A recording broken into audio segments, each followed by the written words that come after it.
마지막 수업. 시인 미스트랄. 지난 일요일 잠자리에서 일어났을 때 나는 포브르 몽마르트가에 있는 것으로 착각했다. 회색빛 하늘에서는 비가 내리고 있었고 풍차가는 쓸쓸했다.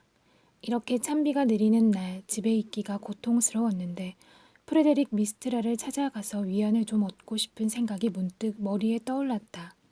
저 위대한 시인은 내가 묵고 있는 송림 속에서 30리 떨어진 조그만 마을 마얀느에서 살고 있었다.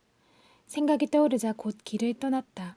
상록수로 만든 지팡이, 한 권의 몽테뉴, 비옷만으로 나는 길을 떠났다. 들에는 한 사람도 없었다. 신앙심 깊은 어진 프로방스 사람들인지라 주일날은 일을 하지 않았다. 농가는 문이 닫히고 개들만이 집에 남아 있었다. 물이 줄줄 흐르는 포장마차, 낙엽빛에 망토를 뒤집어 쓴 노파, 미사에 가는 농장 사람들을 한 마차 가득히 싣고 가는 청백의 스파르타 천 안장 커버, 붉은 리본, 은방울로 축제날 차림을 한 노새들이 가끔 눈에 띄었는데 안개 속 저편 운하 위에는 배가 한 척 떠 있었으며 고기잡이꾼이 한 사람 투망을 던지고 있었다. 그날은 길을 가며 책을 읽을 수는 없었다. 비가 계속해서 내렸고 북쪽에서 불어오는 바람은 물통을 끼얹듯이 얼굴에 빗물을 뿌렸다. 나는 바삐 걸음을 재촉했다. 결국 3시간을 걷고 나니 내 앞에 작은 삽목숲이 나타났다.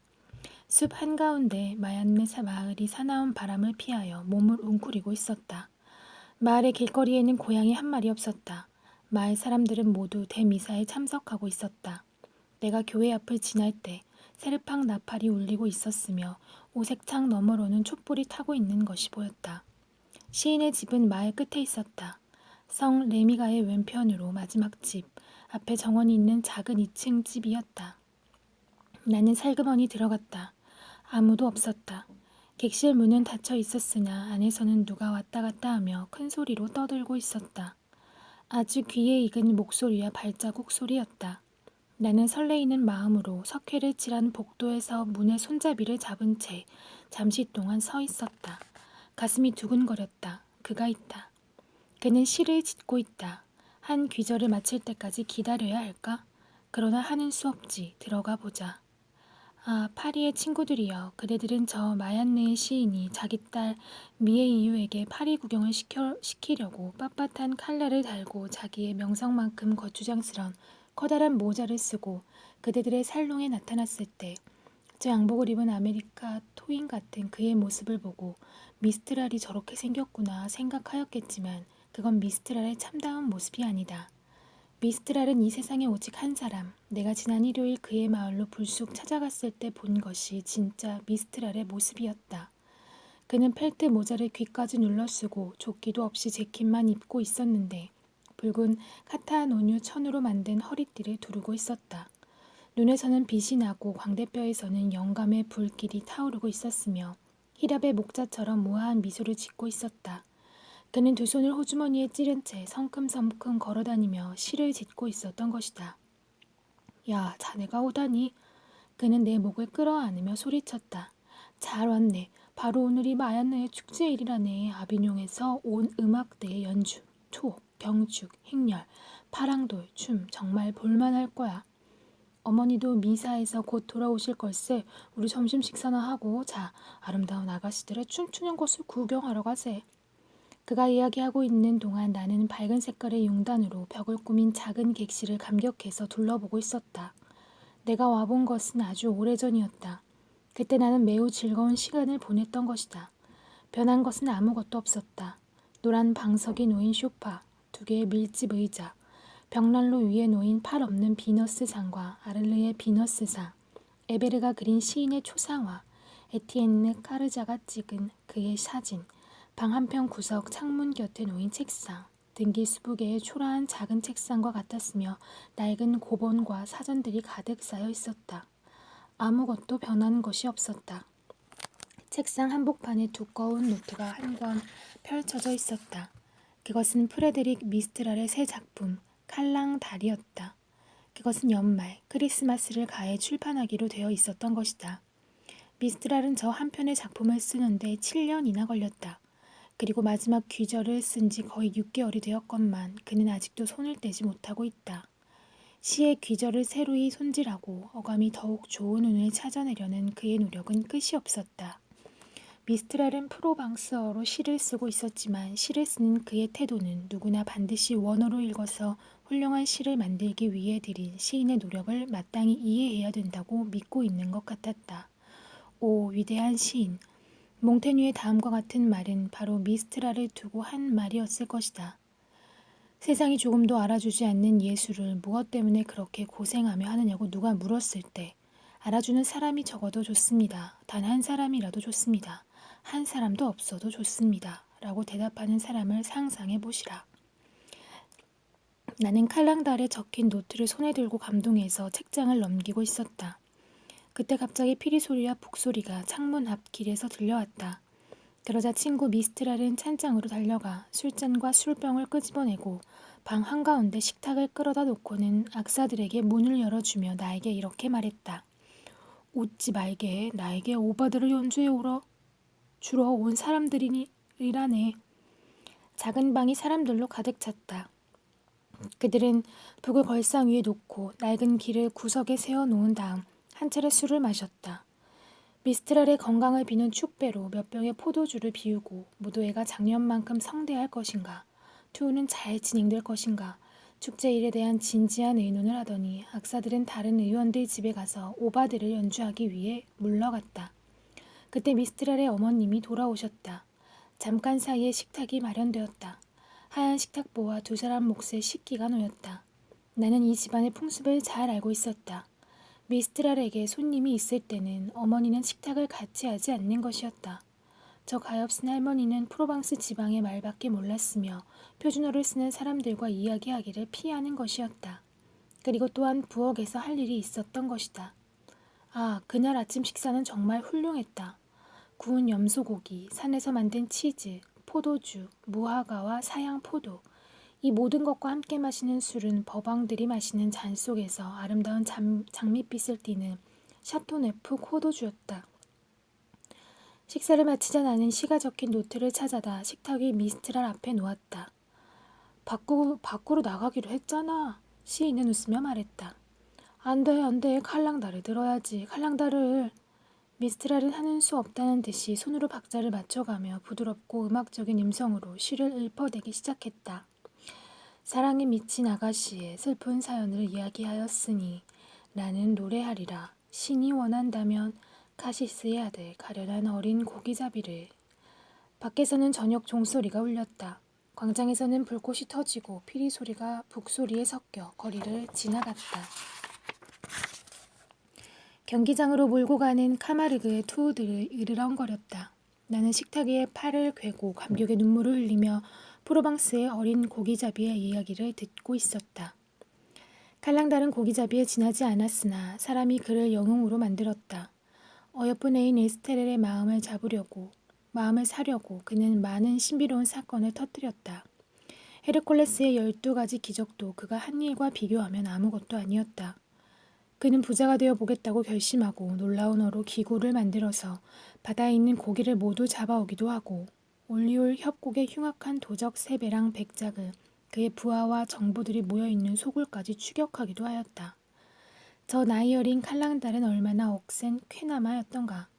어느 날 그는 생트봄에서 두 패의 직공들을 만났다. 그들은 솔로몬 신전을 세운 프로방스의 목수 자크 선생의 무덤이 있는 곳에서 두 팔을 휘두르며 단판을 짓기 위해 몰려온 사람들이었다. 칼랑달은 그 유혈국 속으로 뛰어들어 그들을 말로 달래서 화해시켰다. 인간의 힘으로 할 수 없는 얼마나 많은 일을 해치웠던가. 저 높은 르르의 암벽 속에 나무꾼도 감히 올라가지 못한 접근할 수 없는 산목 숲이 있었다. 칼랑달만은 그곳에 올라갔다. 그는 30일 동안을 혼자서 그곳에 머물러 있었다. 30일 동안 계속해서 나무 둥치에 박히는 그의 도끼 소리가 들렸다. 나무숲은 비명을 지르며 거대한 고목들이 하나 둘씩 쓰러져 계속 밑으로 굴렀다. 칼랑달이 산에서 내려왔을 때 산 위에는 한 그루의 삽목도 남아있지 않았다. 마침내 그 많은 공적의 대가로 저 고기잡이는 에스텔렐의 사랑을 획득하였으며 카시스의 시민들에 의해 집정관으로 임명되었다. 이것이 칼랑달의 이야기이다. 그러나 문제되는 것은 프로방스였다. 프로방스의 바다, 프로방스의 산, 그 역사, 그 풍습, 그 전설, 그 풍물, 그리고 멸망 직전의 위대한 시인을 찾아낸 순박하고 자유를 사랑하는 주민들 전체가 담겨 있었다. 자, 이제는 철로를 놓고 전신주를 세우고 학교에서 프로방스어를 추방시켜보라. 프로방스는 미래유와 칼랑달 속에 영원히 살아 숨쉬게 될 것이다.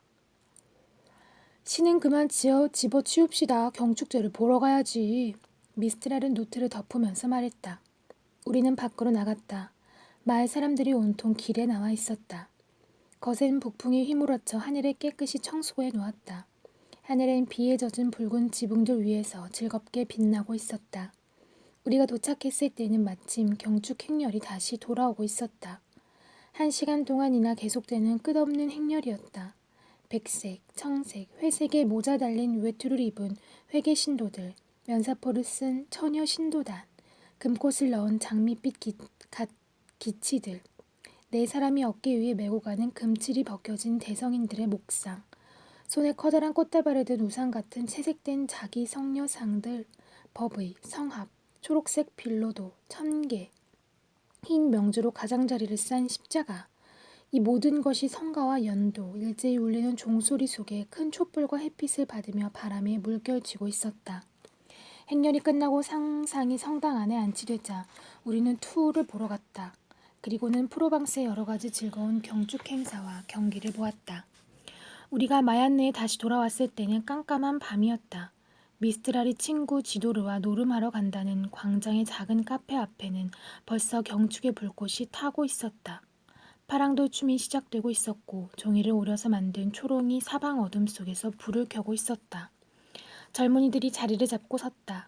이윽고 북소리를 신호로 불꽃을 둘러싸고 미칠 듯 소란한 윤무가 시작되었다. 춤은 밤새 계속되는 것이다. 저녁 식사를 한 우리는 너무도 지쳐서 미스트랄의 방으로 올라갔다.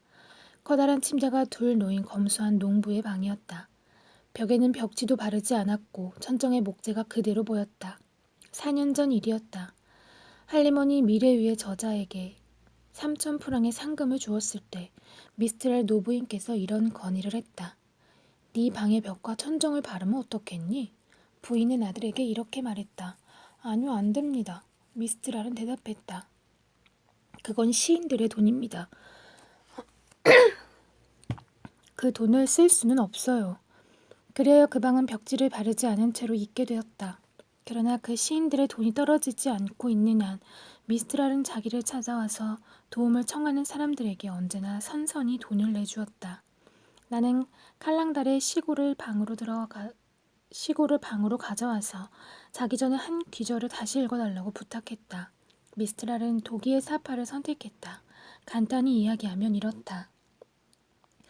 어느 큰 잔치에서였다. 식탁 위에 훌륭한 무스티에게 독이 한 벌이 나왔다. 접시마다 바닥에 푸른 에나멜로 프로방스를 소재로 한 그림이 한 폭씩 그려져 있었다. 이 지방의 역사가 온통 그 안에 들어 있었다. 또한 저 아름다운 도자기 그릇들 위엔 아주 정성 들여 쓴 글씨가 있다는 것을 알아야 한다. 히랍 시인 데오크리터스의 소품처럼 소박하고 박학한 노력으로 이루어진 많은 단편시들이 접시마다 한 귀절씩 적혀 있었다. 4분의 3 이상이 라틴어이며 옛날에는 여왕님들이 사용하였으나 지금은 목동들만이 이해하고 있는 저 아름다운 프로방스어로 된 자기 시를 미스트랄이 읽고 있는 동안 나는 속으로 감탄하며 폐허의 상태에서 향토의 단어를 다시 찾아 그가 이룩한 일을 생각하고 알피 위에서 볼 수 있는 것과 같은 보의 황족들의 고궁을 마음속에 그려보았다. 지붕도 없어지고 층계의 난간도 없어지고 창문의 유리도 없어지고 아치의 클로버 장식도 깨어지고 문 위의 문장은 이끼로 덮여있고 궁전 뜰엔 암탉이 모이를 찾아 헤매고 주랑의 아름다운 기둥들 아래엔 돼지들이 뒹굴고 잡초가 무성한 성당 안에는 나귀가 풀을 뜯고 있고 빗물이 괜 성수반엔 비둘기들이 와서 물을 마시고 끝내는 이런 폐허 속에 두세 농부의 가족들이 측면에 오두막집을 세운 고궁. 그러던 어느 날 저 한 농부의 집에서 태어난 아들이 저 장엄한 폐허의 마음이 끌려 그렇게 더럽혀진 것을 보고 분개한다. 그는 당장 가축을 공정 밖으로 쫓아내고 천사들의 도움을 받아 혼자서 거대한 층계를 다시 세우고 벽에 판지를 붙이고 창문에 유리를 끼우고 탑을 다시 일으켜 세우고 옥자가 놓인 방을 다시 황금으로 칠하고 법왕과 황후들이 거처하던 옛날의 거대한 궁전을 일으켜 세웠다. 재건된 궁전, 그것이 프로방스의 언어이다. 농부의 아들, 그것은 미스트랄이다.